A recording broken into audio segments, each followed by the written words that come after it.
karena kita taat kepada Allah dan berbuat baik. Sahabat dai dan dewan juri yang dimuliakan Allah Subhanahu wa taala. Di masa sekarang ini juga ada generasi yang lebih suka TikTokan daripada salawatan. Betul? Lebih suka teleponan tengah malam daripada sholat tahajud. Betul?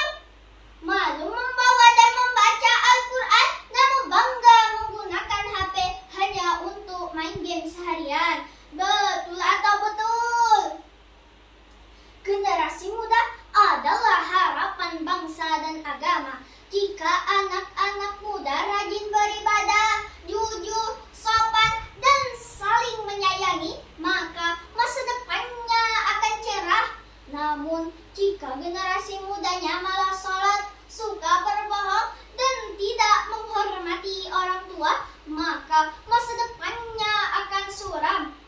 Sebagaimana Rasulullah Shallallahu Alaihi Wasallam bersabda, "Innama bu'istu liutammima makarimal akhlaq." Sesungguhnya aku Muhammad hanya diutus untuk menyempurnakan akhlak yang mulia. Apa saja kunci kesuksesan? Ada yang tahu tidak? Yaitu beribadah, menghormati orang tua dan guru, serta belajar. Semoga generasi penerus bangsa yang diridhai Allah Subhanahu wa taala dapat bermanfaat bagi sesama. Amin amin ya rabbal alamin.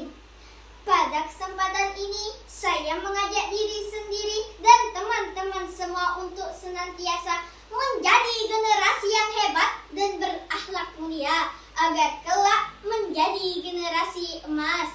Sepakat?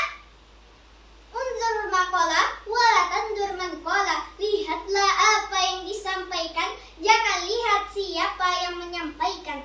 Demikianlah yang dapat saya